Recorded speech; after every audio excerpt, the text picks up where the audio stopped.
Hello, everyone. This is Keith, and this is Joseph. We want to share a couple of things today. So it'll be more of a talk or a chat, Yes. like kind of free flowing, but we'll try to cover certain things, with some intention, of course, and then hopefully this answers some questions for some people out there that are maybe feeling something or going through something, but can't put their finger on it. So hopefully this will give you some answers. And so yeah, we're just intending to assist anybody with what's going on in their lives right now, and hopefully this, if you connect to what we're talking about, then beautiful. That's what we're hoping to do. Yeah, for sure. So the first thing I just wanted to talk about really quick is you have people who are highly sensitive. I consider myself one. How about you? Oh, I'm very sensitive. so that goes for without saying right there. But highly sensitive people could go across a whole spectrum, whether if you have a mental illness or not, and not judging any of that stuff. So the thing is, if you're a highly sensitive person, it doesn't mean you're an empath. But on the other side, if you're an empath, you are a highly sensitive person because you pick up on a lot of things, and it doesn't have to be anything mystical, because everybody is a conduit and a vessel for whatever they're here to receive in this life. So the thing that we want to cover today is when you are feeling things and you don't know what it is, but you know you're feeling something and you cannot explain it, and sometimes you're a little afraid to share it with people because you don't know what their reaction or response is according to their beliefs or their religious background or whatever it may be. So And things become very complicated at that point. yeah. So we want to go through some stuff with this today, and we'll see where it goes, and hopefully this is something that helps you out. So things on a very spiritual level, because we were talking about empaths, because I think it goes so much more deeper than just even feeling other people's emotions. I feel like as an empath myself, and as a psychic and a medium, like I walk through rooms and I'm just like, I'm feeling this, I'm feeling that. It doesn't even have to be related to whoever's in the room. It's just something in the air, hovering about. So and give them that little background too, because if you're an empath, you might have some abilities you don't know of, and some of us know what they are. We know our limitations, and some people have gotten past that stage and know exactly what it is. So if you could share a little bit background in that, and then everybody could get a better idea. Oh yes, I can. So I'm a psychic and a medium, but I've been practicing professionally for over, I can't believe it's 12 years now. Over 12 years, but started out, I ended up taking classes with a woman named Pat Longo. She's a healer here on Long Island, and she's a wonderful woman, and I love her to death. But let's see, growing up, I was just, there was, besides just information that I knew, I was feeling everything going on around me. I mean, it just happened to be, it evolved into me learning that I'm a medium and I connect to spirit, and I'm a psychic and I connect on so many different levels. But being an empath is, to me, it's part of all of that, especially when I'm reading somebody, is now I'm reading the emotion behind situations, the emotions of what they could be going through right now, the emotions of what they could be going through in the future. And before I learned of my true psychic and medium abilities, it was just kind of like, it was very confusing and very difficult to be around people as a younger person, because I realized now I was getting in all that information and nothing ever quite made sense. There was sometimes just this wave of I don't know what's going on, and I don't feel right, and something's just weird and off, but I'm not sick. But I feel like something's off, and it's because I'm just channeling something from across the room. If someone's feeling bad, and I didn't know they were feeling bad, but now I'm feeling bad because they're feeling bad, and I didn't know I could control that or block that. And that's what I'll say. Not that life was terrible. It wasn't terrible. It's just every so often this problem at that time came up. And it's just like, what do you do about all this? I mean, in retrospect, I'm like, okay, that's what was going on, because I've learned at a later time that I have other abilities. But it makes a whirlwind, because sometimes I'm just like, I can't be around this person and I have no idea why. Yeah. And I just know I can't be over there.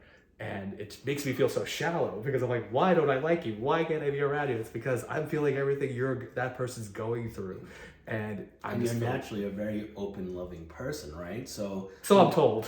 So when you start to think or feel that way, you're like, well, this is not how I am, but this is how I feel with this person. So that makes you question things. And like another thing too, with like for instance, you're not the only one in your family that has that ability, right? No, pretty much everybody in my family to some extent has it. Yeah. So that makes it a little bit easier because at like what point did you ever ask anybody or share anything just within the family that you know? We just for everyone to understand, my whole family we're a family of psychics and mediums to one extent or another. Not everybody expresses it to the extent that I do, or even my older sister, who also is a practicing medium. Mm-hmm. But later on, because we were taking classes to like hone in on what these abilities were, from there we started having conversations, and a lot of things that happened in the past as a family made more sense on some level, or just, okay, there's something to relate to now because we have a reference point to what was going on. I mean, I've had this conversation a little more with my siblings and my sister, because again, my sister is also a practicing medium. So she, between her and I, there were situations in the past that we discussed, like, oh yeah, we were feeling things before stuff would happen, or we would feel someone else's anger or fear long before they were ever in the room. So that was also confusing for anybody, that we were getting it before it's happening. And it's weird to learn to differentiate, is this now, is this later, or is this in the past? And it took quite some time to even understand not how that works, but how to interpret it that way. It's like, okay, this is something before, this is something that hasn't happened yet. Because honestly, they all have a different feeling to them. And it took, I'll say, years for me to really hone in on, okay, this is a past emotion, this is a current emotion, and this emotion hasn't happened yet. Is there something where you could relate to like a sharpness of it or a color of it to get an idea of like... To maybe assign in my head, because it's like, I'll say, because for me, it's usually in my head how I interpret these things, but I'll say, I guess that's a good way to explain it, like a sharpness. Like if something it's very sharp, then I can kind of equate that to, that's probably the present moment. And if it's sharp, but at the same time, like there's a dullness to it now, it's like, it's probably old, but it's still there. Mm-hmm. And I can't explain something in the future as sharp, but I can kind of see it coming. It's just like, I feel it, but it's not, but I get, there's that element in there that it's not quite here just yet now. Yeah, there's probably like the reason why I said sharp, there's like an intensity to it when you know it's here, or it's right around the corner. You know? For stuff in the past, I guess it's almost like how you hear an echo. Like it's not quite as strong as the initial sound it was, and it's just repeating itself. Because that's how I kind of interpret it. It's like it's just the echo of something that's already occurred. Something in the future, it just I have a hard time, I guess, explaining it. It's like I just instinctively know this is not here yet. Now, I mean, I have a hard time, I guess, connecting to how do I interpret that years ago, but I just know instinctively this is an emotion, a feeling that hasn't happened yet.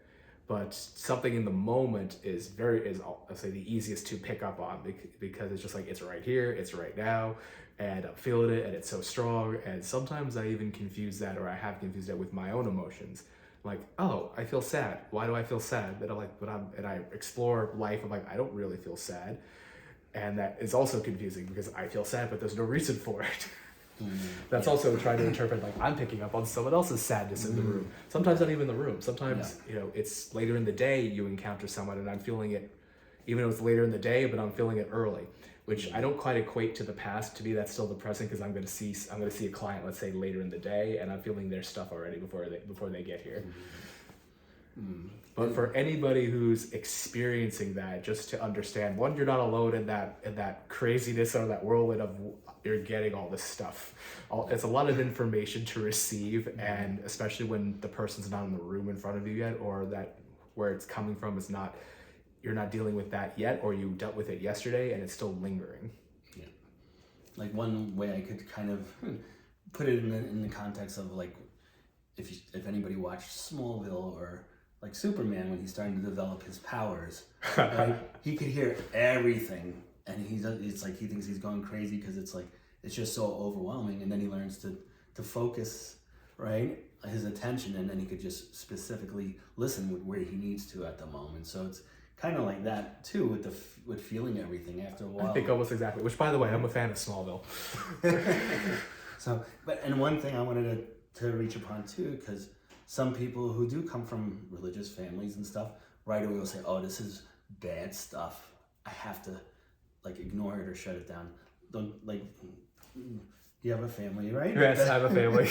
And are they traditional? I grew up Catholic. Since then we've kind of found our own way with life. But I mean, in the very beginning, like, yes, there was a lot of questioning, and it's like, am I crazy?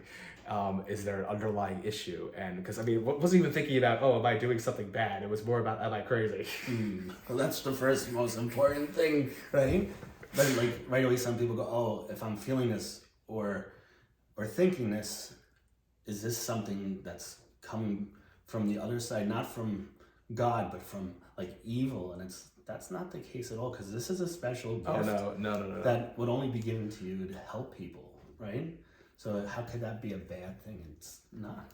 No, I don't think I've ever, never truly interpreted it as a bad thing. It's just kind of like, okay, I can do this. And even as a child, when you have no filter, you just give information out to somebody, and it's just like, it's trying to help them on some level. Or you're, because that's your family, right? Yes. So you were really lucky to have that. You have some people that don't, and they're feeling this now, and there's some things that might clicking with them right now in their head, and they're like, well, I come from a very religious, strict family, and I don't know the difference with Baptist, Methodist, all that stuff. But they're like, well, is this bad? And it's like, no, if this is a gift to help people, that's a gift from God. It can't come from anywhere else. No, it can't. So. It really can't. I mean, to each, to different religions and how they interpret what that is, I'll say that's something that everybody would have to work out with themselves. But from my point of view and from your point of view, it's not coming from a bad place. It's not coming from a dark place. It's just simply, from my perspective, spirit is very active, and they're very interested in just assisting us, or just giving us good vibes, or just telling us that they're even here, just to help us understand that heaven's not that far away from us, in that sense that they can communicate with us, and it's not this forbidden place that we're not allowed to touch just because we're not there yet. Because empaths, anyone who is an empath, also on some level can pick up spirit. It is of some form of psychic ability, because you're picking up on energy. That's really what it all is. You're picking up on emotional energy, sometimes mental energy, and therefore you can pick up on energy.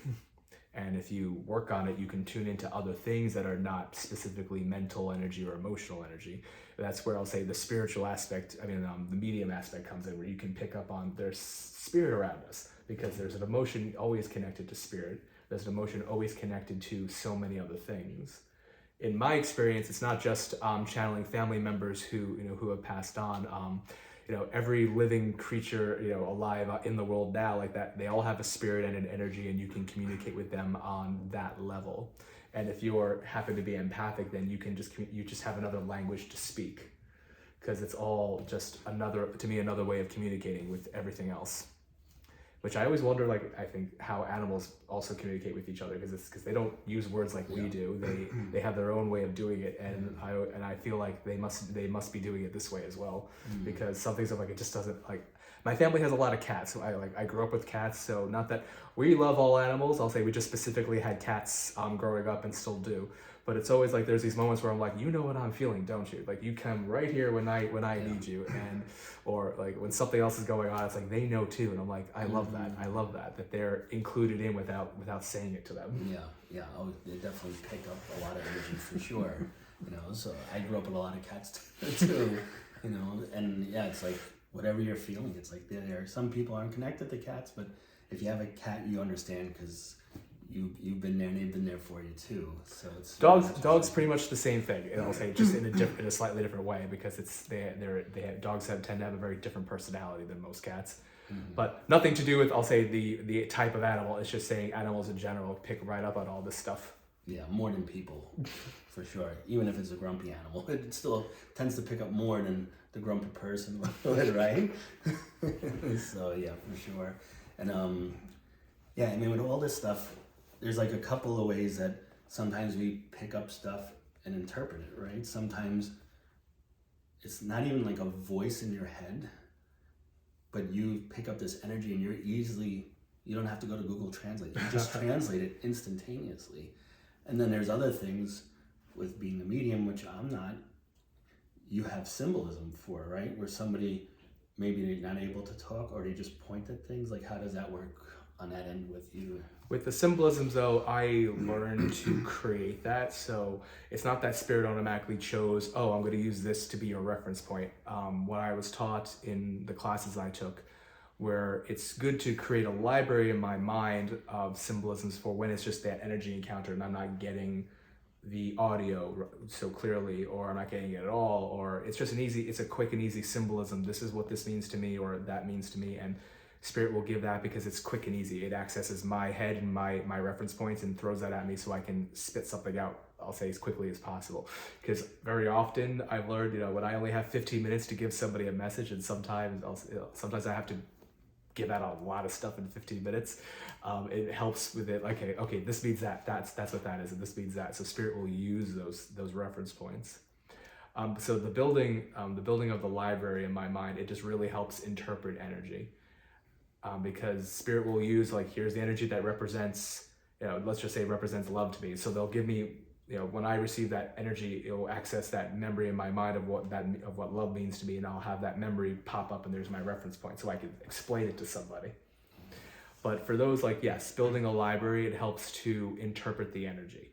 But I'll say, but it's not because spirit decides this is your reference point. They use your own reference points. And some people may realize I don't have a reference point for something. Because every so often I encounter, like, I don't have a reference point for that. I don't know what it means. It's first time, right? So you're like, oh, how do I do? And it does happen a lot, because as I meet new people, there's always something new probably to discover. I'm like, okay, I guess that's what that means for me, because I've never had that before.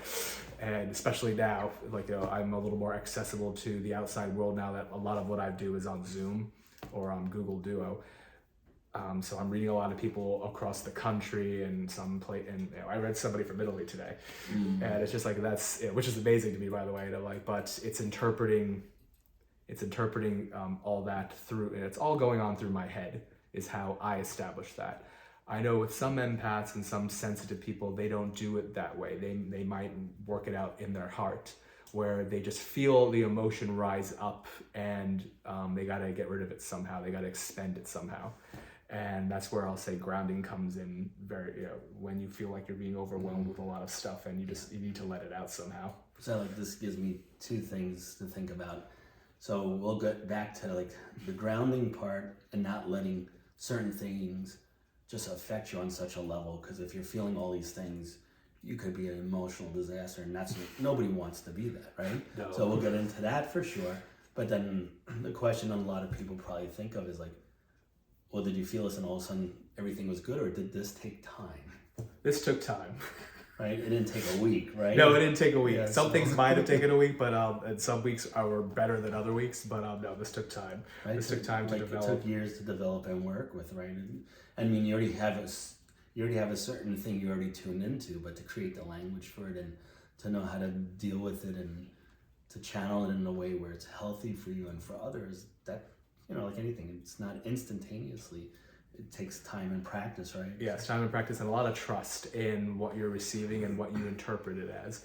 Because my teacher has also told me, like, don't be afraid to be wrong. And what that means is, not that I'm wrong, but it's just like, but if I fear being wrong, I'm going to screw this up somehow. You'll manipulate it. Yes, right? because I'm going to change the information to be something else, and then it's not, and then it's really not what the something else is in my mind. So so that's where, like, but that's fear, because it's, sometimes I'm so nerve-wracked being in front of a stranger, like, okay, they expect me to start, talking about things I have no way of knowing otherwise, and sometimes that just gets me so nervous myself. Yeah, well, you're not a fortune teller, right? No, and it's just like, okay, like, I'm sitting here waiting. I mean, usually I don't have a problem with spirit, but like, sometimes I sit there, I'm like, okay, spirit, where are you? I'm waiting to hear from you, and then boom, someone's in my head.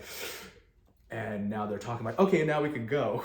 And it makes life a lot easier. But sometimes I'll say, before I do a party, I'm always like, why am I doing this? Why am I doing myself? I'm going to turn the car around. When I did go drive and do parties, this is before. Yeah. Well, this is a party's a group reading, right? Yeah, I'm sorry, a group reading. So do you know what you're talking about? Yeah, a party's a group reading, so it's not one person. It could be a couple or a lot of people, right? I mean, that goes with anybody who's sensitive. Even just being in a crowd of people, and a crowd of people could be even like 5 people or more, could be even less, depends on who you're with. But sometimes even being in a room full of other people is just simply overwhelming. There's too much going on, and for someone who's sensitive, and not to label them as overly sensitive, but it's just to say, but now, because you're now open to everybody's channel. Think of all those people as, let's just say 5 people in the room. Well, now there's 5 different TV channels to watch, and they all got something different going on, and you're trying to pay attention. That's what becomes overwhelming, is you're receiving every channel, what's going on in every channel, and it's too much to watch. So larger crowds sometimes make me too anxious, and I'm like, even though I'm having a good day, it's like, I can be there, I'm like, it's too much now. I'm like, I was able to do it for a little while, and I gotta leave because I can't hold back what's going on anymore. Some days I'm really good about it. Some days it's like, I don't know what I do differently, because I do the same thing every day. But some days, like, I'm in a crowd and I feel fine. Like, I'm good to go. And sometimes I'm like, no, it's like maybe I'm drained that day. The days I can't do it.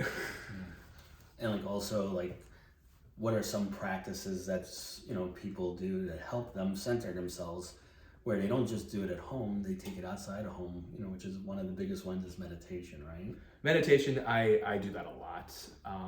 Just quick meditations. That doesn't mean I sit there for an hour every couple of hours and just meditate myself out so I can deal with people. But I try to make a practice. Sometimes it's 5 minutes. Sometimes it's literally in the car. Like, I'm driving and I'm paying attention to where I'm going, but I'm also relaxing myself, calming myself down, preparing myself for whatever it is I'm doing. And that in itself is a meditation, because that's also great for people to understand that there's more than one kind of meditation. You don't have to sit there with your arms a certain way and legs folded and trying to calm yourself down and trying to make your head go blank. That's not what that is. That's just one kind of meditation. There's so many others. And like I said, I practice, like, I'm in the car driving and I'm meditating because I'm paying attention, but I'm still, I'll say, taking all my anxiety out of my head so I can be present to where I'm going and what I'm going to do there. And it's probably something that's challenging to do if you live in the city, right? Because honking and cutting you off and stuff. So if you could still stay present and not let that take you out of there, this could help transfer into other things, right? I've been told that because I guess I have the ability to tune all that out, so it can be around me, but I'm not in it. And so I know some people just can't do it. They can't take themselves out of it. It would be great if they can practice and get themselves out of paying attention to what's going on around them and just tune it all out and just focus on what you're doing. Because to me, that's not a bad thing. Because sometimes I feel like it's necessary in order to either do the work that you want to do or just help yourself so you're not overwhelmed with so much information going on. Because you got to think about it as, even though it's noise, the cars are honking, someone is yelling, someone's just talking, there's a person walking a dog, anything else that could be happening, like even in like an office setting, the thousands of things that could be happening. It's still all information that your mind's taking in on some level. Maybe it's not recording it, but it's taking it in. And on top of now just receiving that, the audio and the visual, you're not getting the emotional aspects of what's going on. And some people who are sensitive also can kind of be telepathic, and they're picking up on somebody else's thoughts, which becomes confusing and a little complicated, because how and why you're doing that, we can maybe explain at a later time, but they're picking up on the thoughts of somebody else and what those thoughts, maybe not exactly what it is, but you're picking up on the vibration of what that thought is. So, because sometimes I could be sitting in a room with people in an office and my mind's wandering, and I'm like, but I'm not wandering about just stuff I want to think about. I'm wandering about, like, why am I thinking about that person's family? Why am I thinking about that person's life to some extent? And like, I'm not exactly reading the mind, but I'm in there, going along with them, and I'm just like, that's when I realized I gotta ground myself, because I'm out somewhere in space. I'm not in my own head. Yeah, their mind, which is energy too, is going in one direction, and you kind of tethered onto it, not aware of it. Right? And like an easy example with this is, for me being a first responder, a fireman, it's like you go to a situation that's very dangerous. It's like you're trying to help save somebody's life.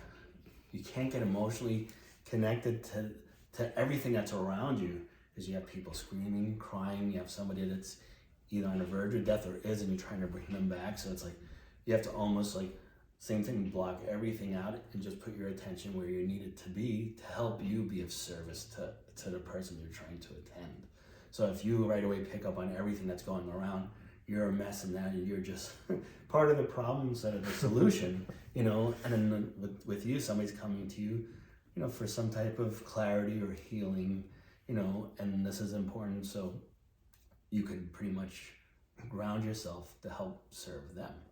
So that's another thing too, right? With the grounding, like, you know, somebody's like, well, I pick up all these things, I always feel this way. Like, how do I not feel that? Because you're talking about feeling it, but how do I not feel that? And then it comes back into like Superman focusing his hearing on that one sound. So like, what are some of the things that you could talk about where if somebody feels like, you know, anywhere I go, I pick up so much stuff and it's so overwhelming. It's like, but now I don't go anywhere, but I want to live life.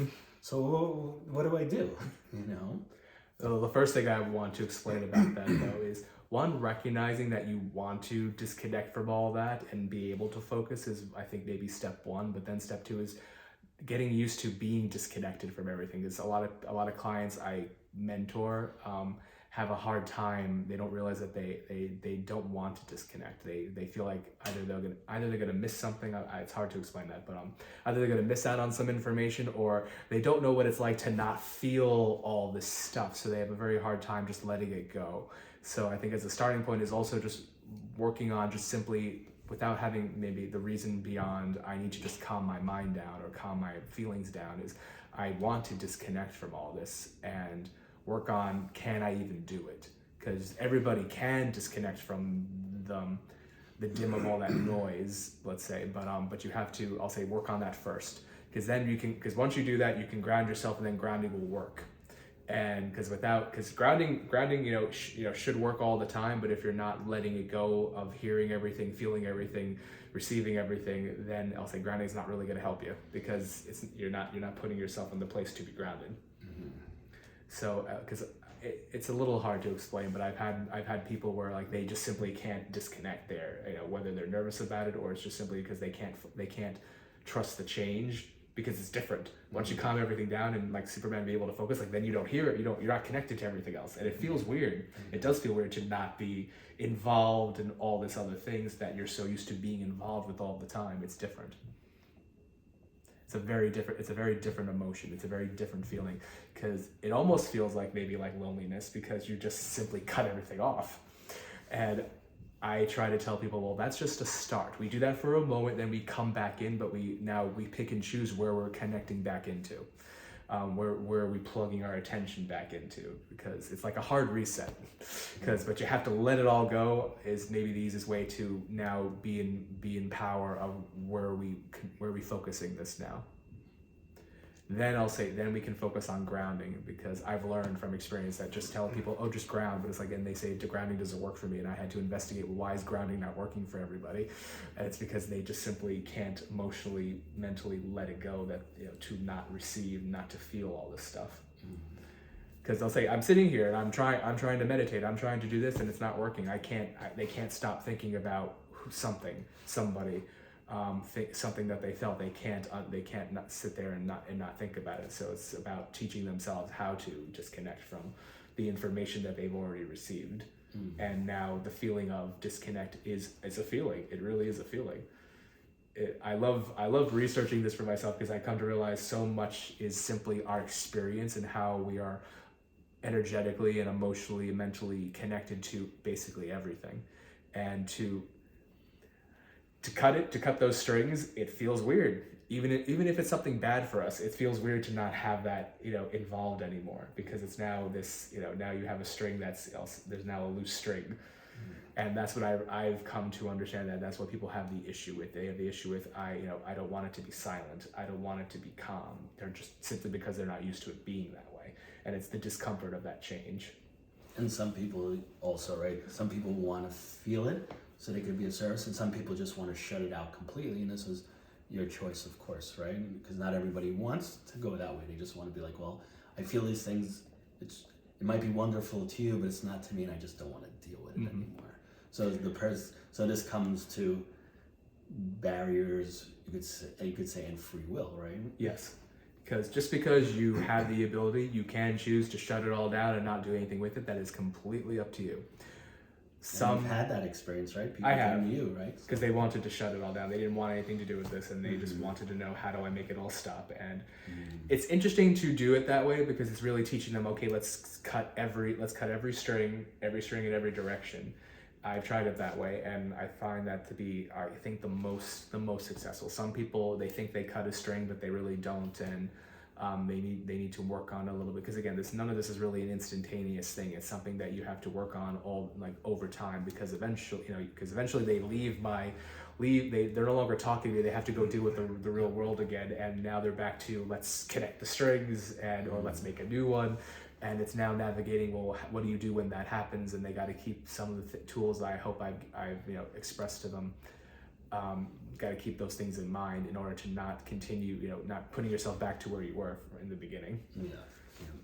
And these tools are something that somebody needs to learn how to use and to practice, right? Yes. And then it gets funny, like with anything, in the beginning, you're learning a new skill, and it's like, oh my God, this is so difficult. How does somebody just do all this stuff? Even think of a hairstylist, like, how do you hold the scissors? How do you comb the person's hair? How do you measure everything? It's just like, this is so much. Then it's like, you know the tools, you know how to use them. You practice over time, hopefully with some guidance. Mm-hmm. Hopefully.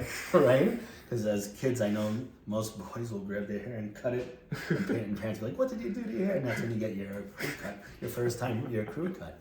But then after a while, you see somebody who's... Is that how you got your crew cut? That's how it all started. That's how it all started. I know my mom found clumps of hair behind the couch because I hid it because I knew it was wrong, but I wanted to see what it was like.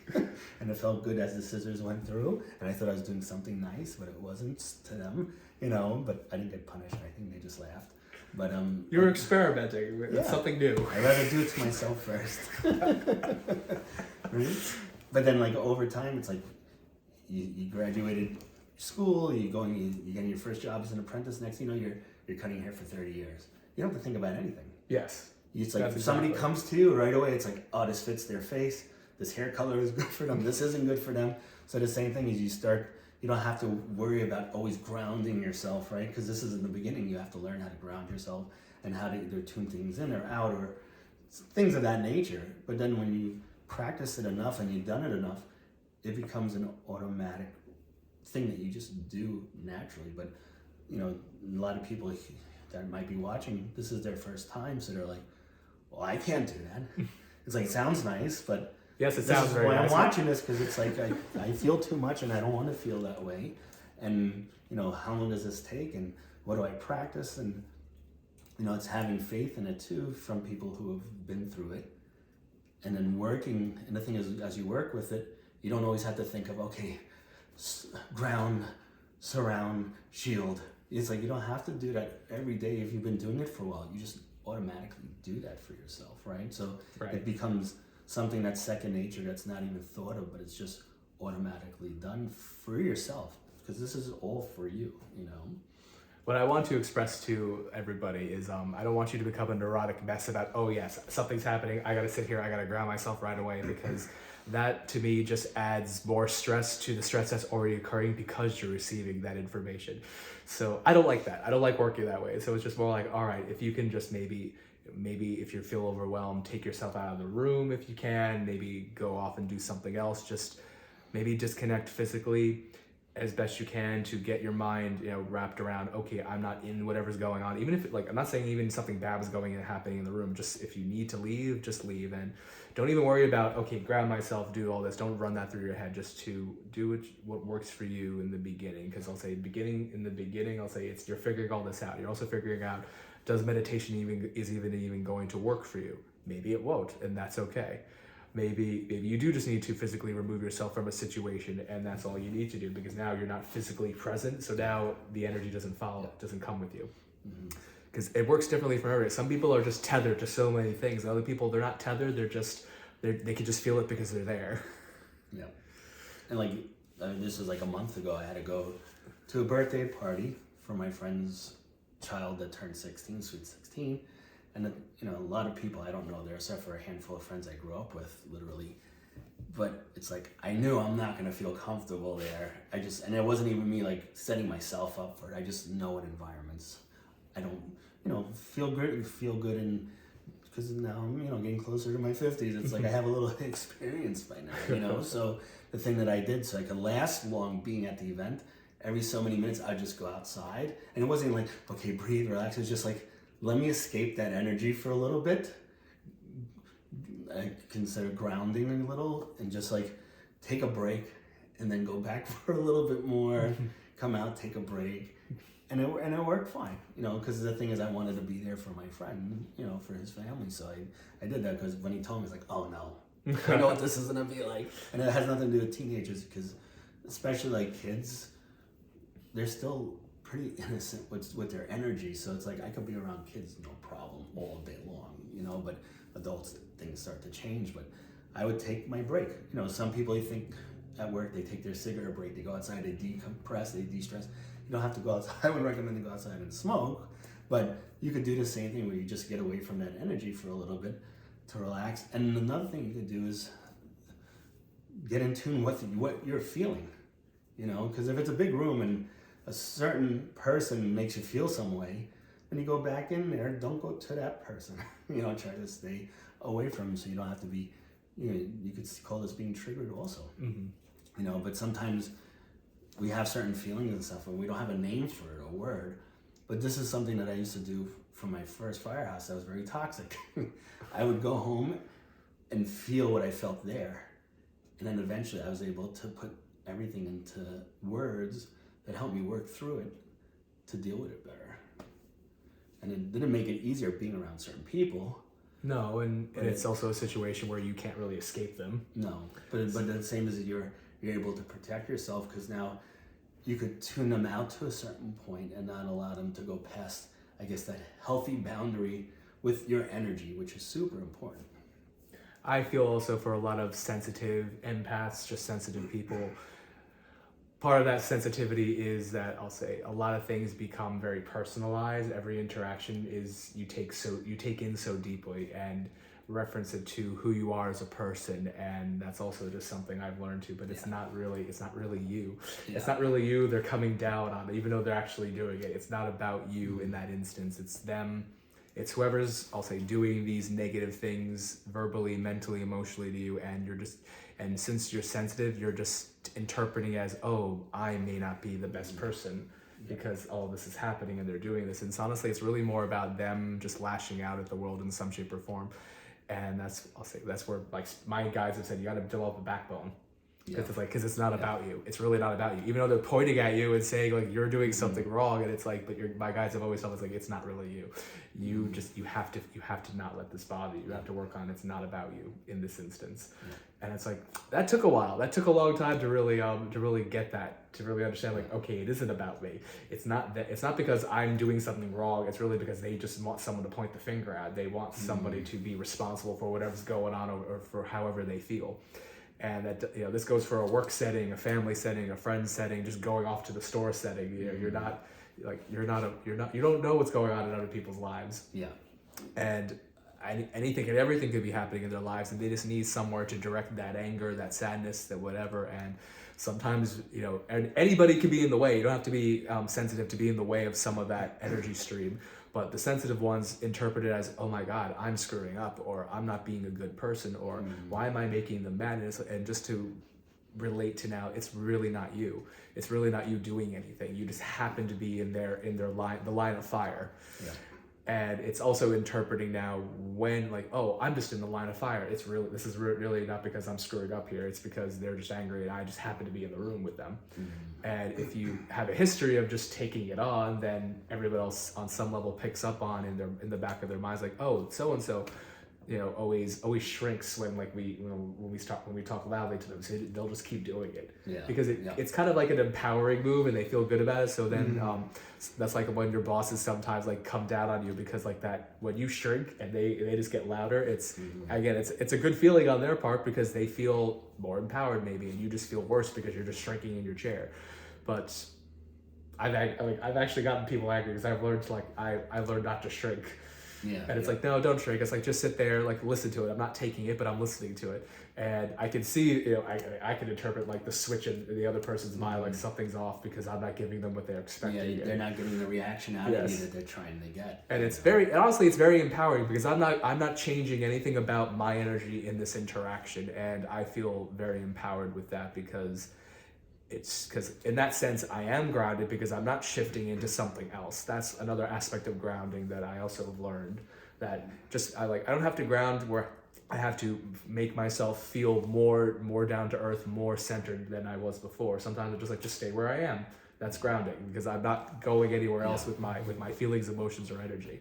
But again, that took a lot of practice to I mean, even in a good way, even when someone's over excited, over too much happiness, too much joy, because that's the thing. That's the thing as well.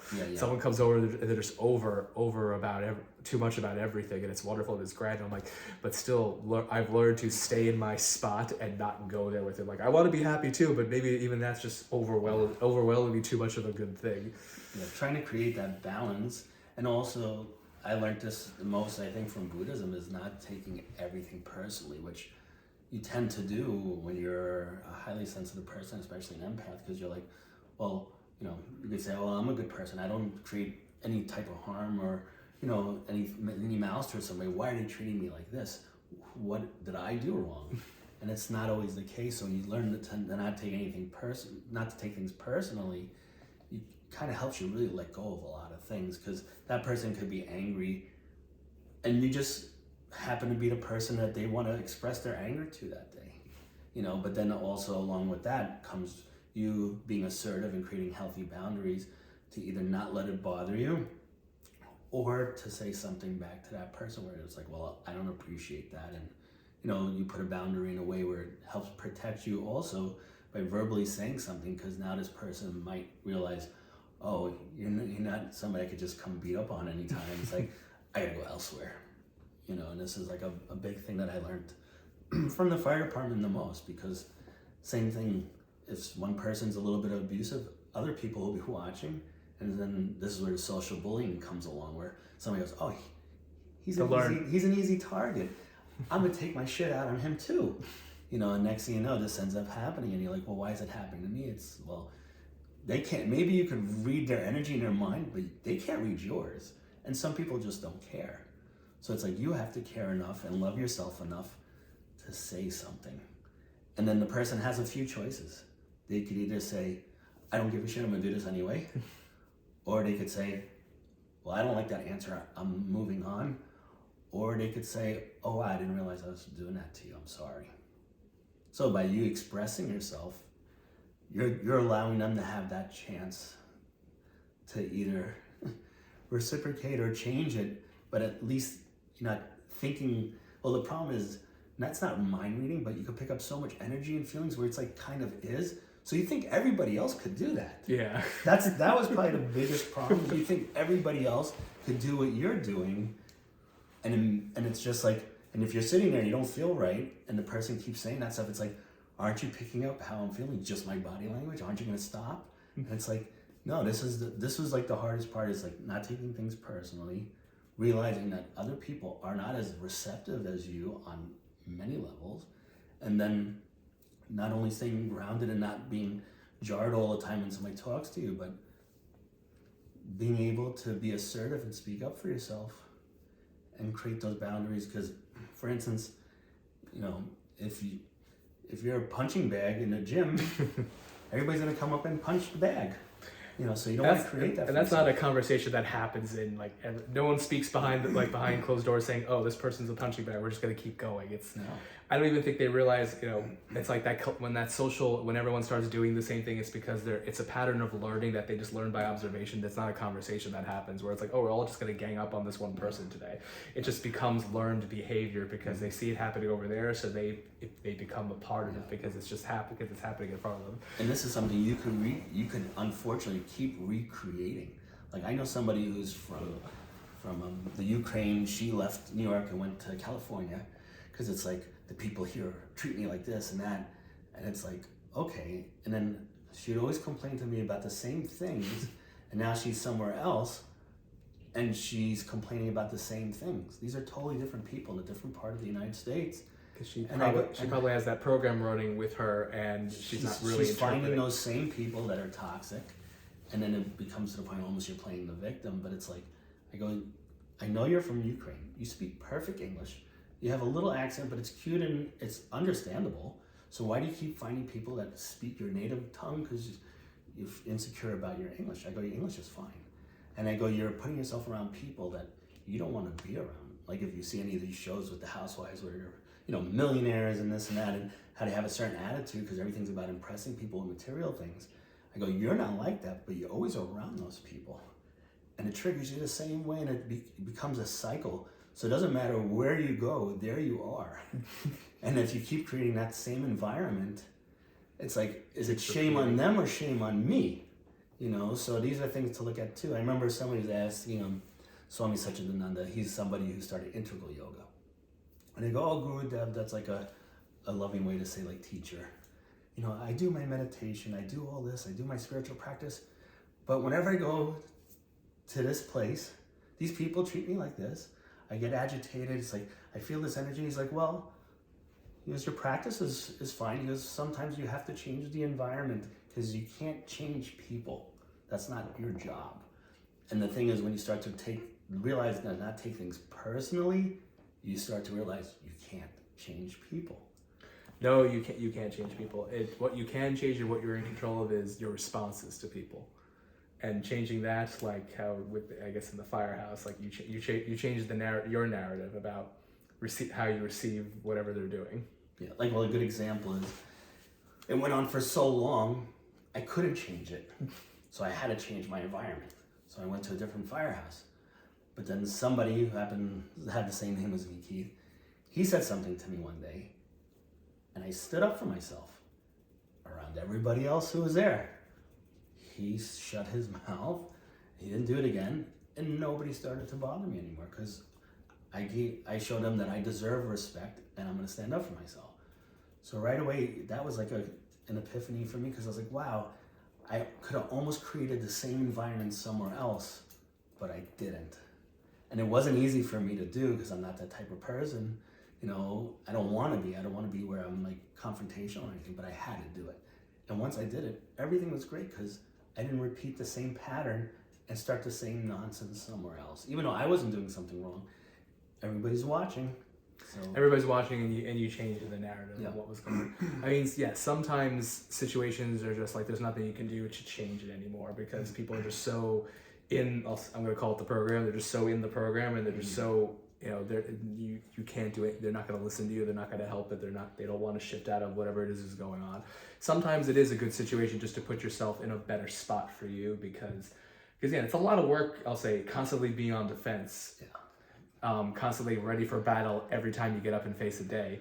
And, on top of everything else you guys are, if in that particular setting, everything else you guys do, to have that on top of that is it's just so why do this? Yeah.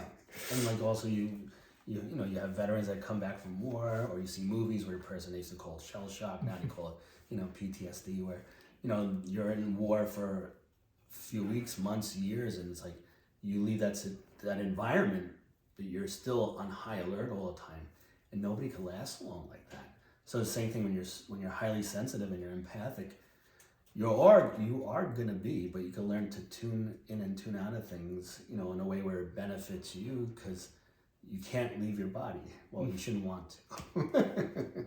Well, not in this sense. Not that type of way. But it's like you have to learn how to control things where you can enjoy life more. And this is what, pretty much the stuff we're talking about is for you to get more out of life and the things that you were given in this lifetime, in this body with your karma. And we all have karma. It's like, there's an expression too when it comes to people and their personalities, and somebody might not treat you right and you don't understand why, but it's like, what they do is their karma. Your response to it is yours. And this is where you do have the power to either be non-reactive to it, non-responsive to it, to say something, or to pull yourself out of the situation, because we all have that innate power to have that choice. We all have choices, but it's just really now recognizing like, okay, I am sensitive. I have, feelings of things that are going on around me, and now then choosing I want to do something about it. But being comfortable with that, you're going to do something about it. And then once you're there, as you described, being comfortable. I've been in countless situations where it's like I don't like it and I can't change it either. I can't change what's going on around me. And again, it took a long time to realize I can't change what people are doing. it's just not something I can, anybody can do. I can change how I react to it. And I've learned like a lot of situations where I just change my attitude towards it happening, and that one, it diminishes what's going on a lot, because now I'm not giving it my attention. It's not, I decided it's not worthy of my attention anymore. And some situations, like, I agree that it just doesn't change very much, and it's probably better that you move on and get yourself out of it.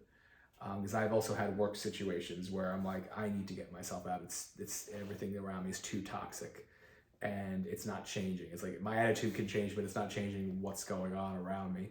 And it's better that I just relocate myself to somewhere else, because there's just nothing else you can do.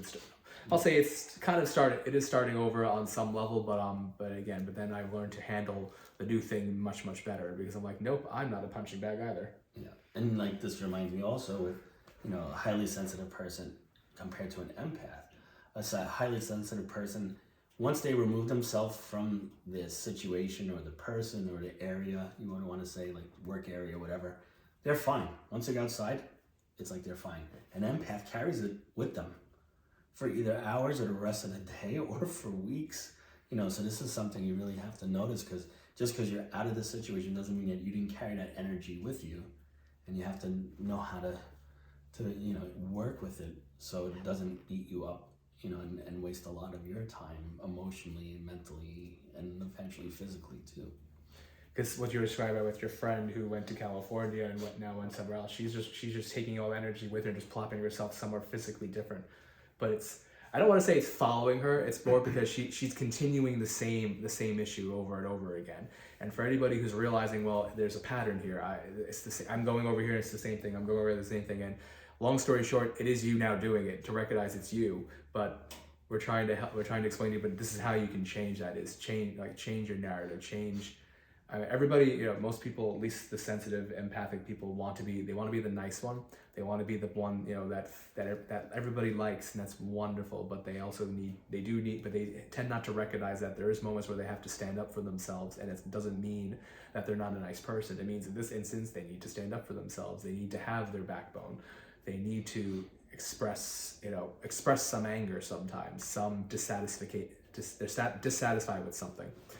Because a lot of people will interpret that as, well, does that still make me a nice person? Yes, it does. Because in the moments where it's appropriate to be nice, you will be nice. But there will become moments where you just have that little challenge of, I need to not be a nice person right now and say something that's true and respectful of me. Because I guess what we want to put across is you need to be respectful of yourself. Yeah. And which is also links back to not taking everything personally, because it's respecting you and knowing that not everything is about you. And just because someone walks through and tears through the room like a storm, that's nothing to do with you.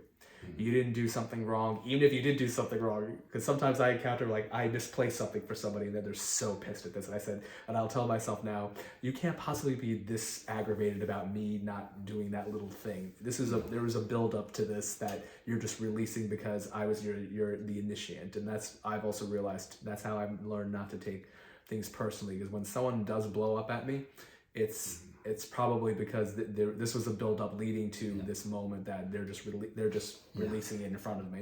Yeah. Because I'm like, no, the reaction doesn't match the events that happened that I'm aware of in front of me. So there's more to it, because again, we don't know what what's going on in their lives and what's happening. I hope Spirit always tells me, like, we would hope everyone would communicate with each other more and just tell each other. But we all feel like I can't tell everybody what's going on in my lives, and we're not saying you have to, but I guess everyone just needs to keep that in the back of their head, that there's something going on that we don't see or really know about. Yeah. What is it? I don't remember the saying exactly, but it's like, be kind to everybody you meet, because you don't know the battle that's going on within their mind. And some people don't think like that, of course, because my battle's going on in my mind, and I'm going to treat everybody like if they're, they're one of the enemies, and it's just like realizing that. And of course, to be kind and considerate and compassionate doesn't mean to be a doormat at all, so this is like an important thing also to think about, where you have to, in order for me to give somebody, say, water, I have to have some to give. You can't give water from an empty well. So it's like, how could you could try. You could try it, you're very dry and empty, but it's like, you give everybody respect, but it's like to be able to give love, you have to have some for yourself first. And that's nothing that's narcissistic at all, because you have to take care of yourself. Because there's some people that will see that you're so caring and giving and thoughtful, where right away it's like, oh, perfect. I don't have anything to give, but I'm great at taking. And this is where sometimes you could get into a relationship with somebody who's very toxic, and you'll be in a relationship for a lot longer than you should be, because you're projecting your own kindness onto them, thinking that they could have it eventually for you, and sometimes that doesn't work. So like standing up for yourself, realizing things for what they truly are is really important, because it's the same thing about not trying to change anybody. You know, we could be as understanding, but sometimes you can't understand somebody because they're so guarded they don't want you to be. But then it's like, okay, you know, what do I do for myself to take care of myself? Because another thing is, being an empath, it's not about changing people. It's about trying to relieve their suffering. Yes. That's like the easiest way to say it. You know, you're trying to relieve their suffering, but at the same time, you shouldn't start to have to suffer for that reason and put yourself in a situation where you continually suffer. And, you know, in psychology, it's called codependency. So, you know, this is something you have to definitely watch out for. But then coming back to, grounding yourself, meditating on all that stuff, you know, you have different types of things that you feel, right? It's like you could have a dream of something that happens. You could just feel something and it happens. You know, you could hear something that other people haven't heard. I had that happen with me, and it was the funniest thing, where I was going to this meditation course, and I thought they were playing a trick on us. And everybody looked at me like I was crazy, but it was okay, because one of my friends who's a medium, I asked her and everything made sense. But when we sat there quietly, I would hear a certain pitch in this left corner of the room. And then a few minutes later, it started to go into the right corner of the room at a different pitch. And then there was behind me. So after we meditated for the hour, the teacher's like, oh, did anybody, you know, what happened with you? And I go, oh, that was so great, because you wanted to check our attention and awareness. So you played a singing bowl over here, and then you moved over there and played a different one, and then you played one behind us. And everybody's looking at me, and I'm like, and he's like, I didn't do any of that. I go, yeah, you did. I go, it was so loud. I go, anybody else hear it? And everybody's just like, no. And I'm just like, okay. Then you felt like the crazy person in the room. No, I was okay with it. I was just like, oh well, I know I heard it. You had a deeper experience than maybe I'll say not deeper. You had a different experience than the rest of them. I was the only one that had the experience, because everybody was just like, didn't hear anything. You know, unless somebody sneezed or something. You know, so sometimes you'll hear stuff and then it's like, okay, so what does that mean? And the good thing with the internet now, we can look up everything. Yes. If you do happen to have a friend that has experience with stuff and has gone along those lines, that's easier to talk to somebody too. And, you know, looking at YouTube. But also, you can have dreams, you can have feelings. Like, what are, like, some of the other things? I know there's auditory clairvoyance, but we don't even want to use the terminology, just to give you an idea. Like, do you ever feel like you could smell something change with smell, or you could taste something out of nowhere? Yeah, taste doesn't come too often for me, maybe because I don't want it to. But smell is a little more often than that, because sometimes, yes, when sometimes energy shifts, it's really interesting to smell something that's not there. Yeah. And like sometimes when I'm channeling spirit, I'll smell if spirit used to smoke when they were on Earth, I would smell the smoke, or sometimes perfumes, or just even. It's a little weird to say, but sometimes just I'll say household aromas, which I'll say it's not necessarily real. It's sometimes it's related to something someone would cook, or just I don't know, just the air of where people used to live and how it used to be. Because I mean, there's also like sometimes I'll smell like this house doesn't smell clean to me, and that's what spirit's giving me, and I'll describe that to a client. They're like, yes, the house where that person lived was a mess. And I'm just like, thank you, because all I smell, you know, the dinginess of it, if that makes any sense. But also, you know, the audio visualization is just, I'm just using my 5 senses to interpret the energy that's coming at me. Like one scent that I get, not so often, but it happens enough, is my great-grandma. And nothing in my apartment smells like my great-grandma, you know? And it's just like, okay, oh, that's very familiar smell. It's like, wow. And that just came out of nowhere. So like, for instance, like if somebody is, dealing with some of this stuff, like somebody I used to train for like 11, 12 years, I had a dream that she gave birth, and I was freaking out because I had to get her to the hospital. So her husband's like a maniac too, so it's like blowing red lights, and I wake up and I go, oh, thank God, that was a dream. So I go to train her at her house that day, and I go, Darla, I had the craziest dream that you gave birth today, and it's like, she's like, no type of emotion. She's like, I'm not due for another 5 weeks. I go, thank God, because I don't want to be here when that happens. Around 11 o'clock that night, her husband sends me a picture holding his daughter, his baby daughter. It was like a few days before Halloween. So I'm just like, wow. So it's like sometimes we don't know, how it's going to come. I had a dream once of a boy getting hit by a white van. I woke up before that boy got hit. I don't know the kid. One day I'm walking down Yellowstone, Queens Boulevard, and a white van's blowing the red light and making a turn. A little Indian boy's walking across the street by himself. He's like 9 years old. I'm like, where's your parents? I ran across the street. I grabbed him and yanked him out of the way. I'm like, I'm not trying to touch you. It's like, you're not even paying attention. And he's just like horrified. And there's an old lady on the corner. She's like, watch where you're going. Yelled at him. I'm like, you don't need to yell at him. I'm like, he almost got smushed by a van. So sometimes things like this happen. And I remember I've had my life saved a lot of times. I think it was 5 or 6 so far, and I hope that's enough. But I remember once I was driving to the firehouse, and then it was freezing outside. It was early in the morning. They call was it black ice? Yeah. When it's raining, but it turns to ice. So I'm driving, and on the left side of me is an 18-wheeler, and this is on the LA before it goes to the BQE. So I'm right between where the trailer is on the truck. And I'm just driving, and something says, move forward. It didn't say that. I just interpreted it right. And I just floored the gas. Once I got in front of the truck, it started to wiggle and jackknife and slid to the right into the dividers. If I didn't move up, I would have been crushed to death for sure. And I'm just like watching it in my rear view mirror, and I'm like, I'm gonna go to the firehouse. How do you explain this? And they don't care anyway. So I'm just like, so it's funny how we get different messages for different reasons, and not just energy from other people or loved ones.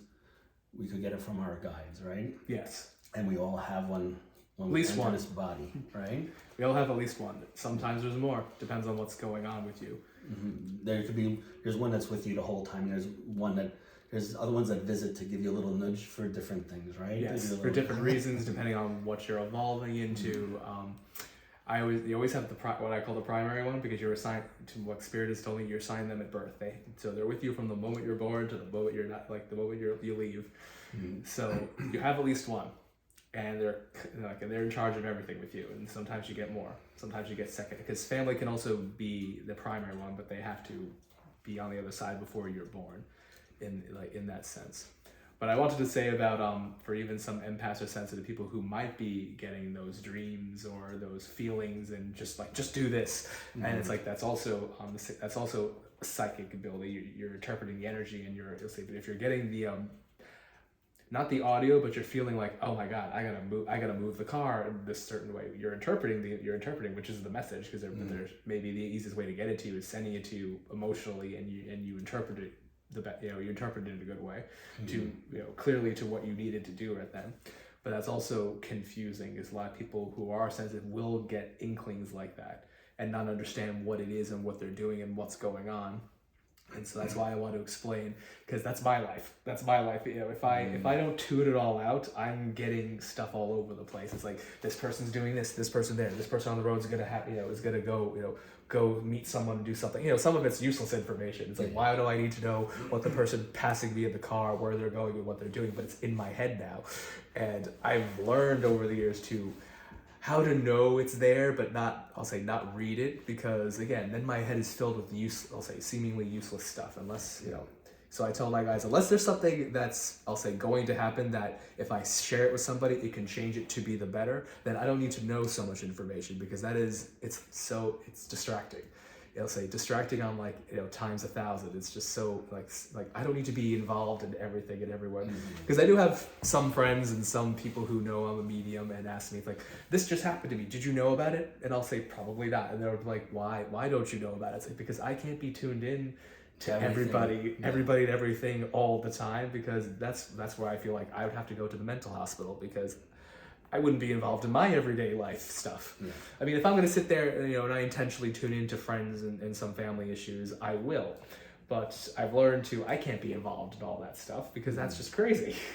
That's why I think people feel like they're going nutty, because they don't realize they're tapping into all these experiences and all this energy and the feeling and the information, and they don't know that they can choose not to do this, to not do it this way. They just go with it. They just run with it because it's happening.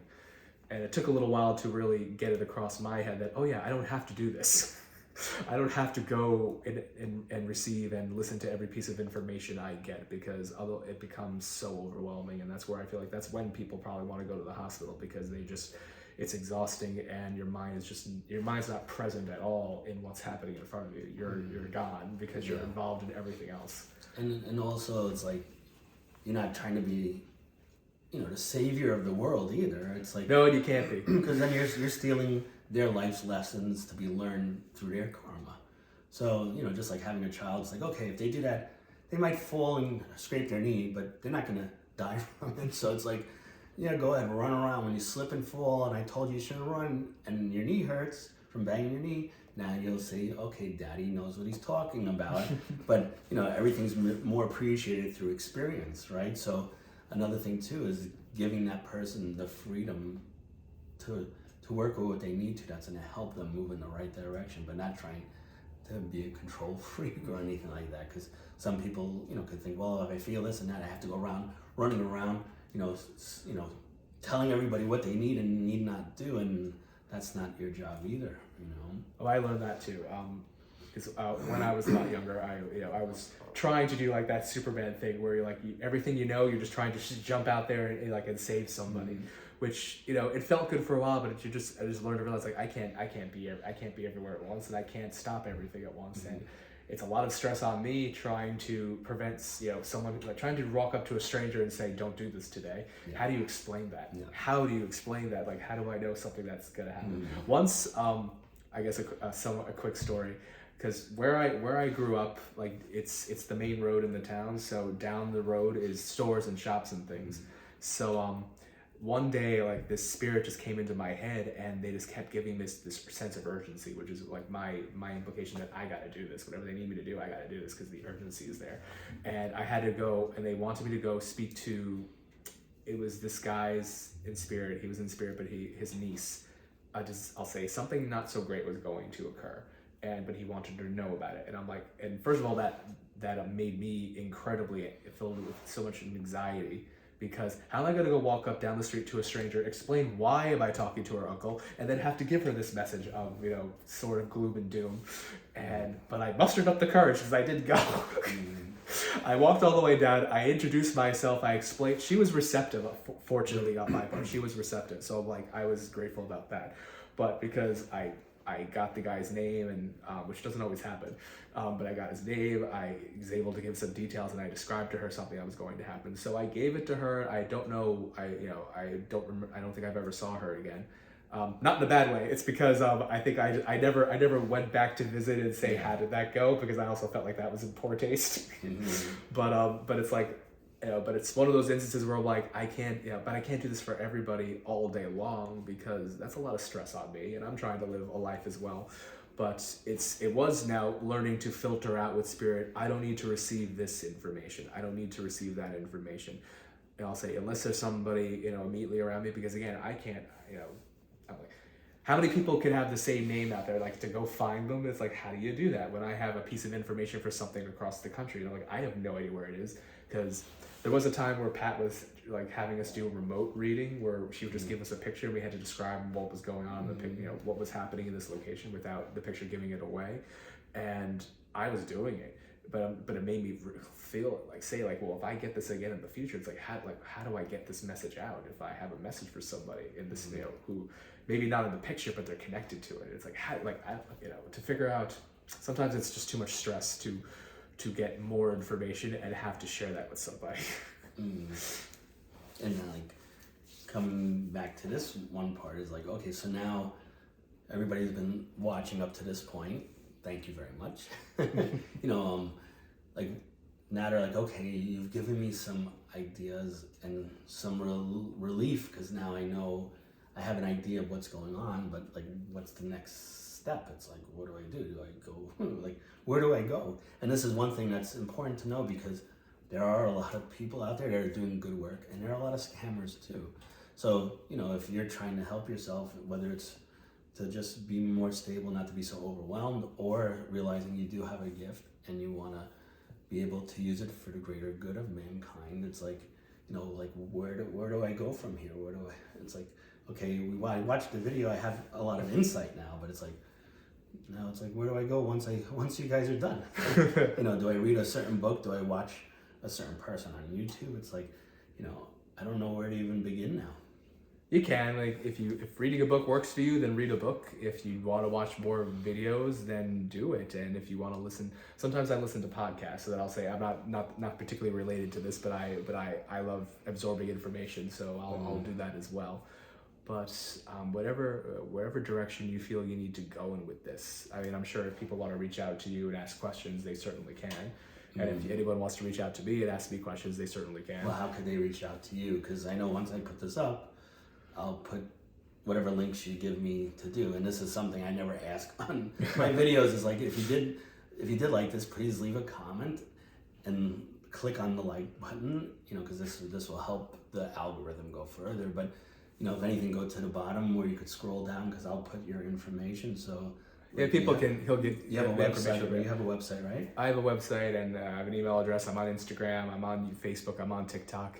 And I have a phone number that I don't mind people calling me on. Yeah, so give whatever you're comfortable in, and I'll put everything down, so in case if you're not a good speller like me, because I'm dyslexic, you could click at the bottom, it'll be easier. But what's your website? Website is just simply, my name is josephdairo.com, but it's spelled a little differently because it's just for the sake of domain names. So it's JOSEPHDAIRO.com.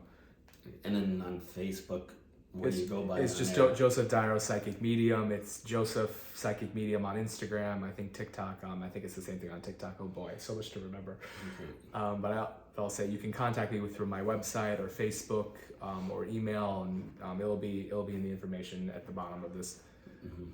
And if, in case you don't know, we're in Long Island, New York. So this is where you live, not exactly here, but in this area, in Long Island. I'm in Queens, so if somebody either wants to try to do a remote thing or in person, they're able to by just contacting you, right? Oh yes, I do everything remotely, usually on Zoom, but I have Google Do. I have other means to do it virtually, or if in person. I'm good with in person. If we discuss things beforehand.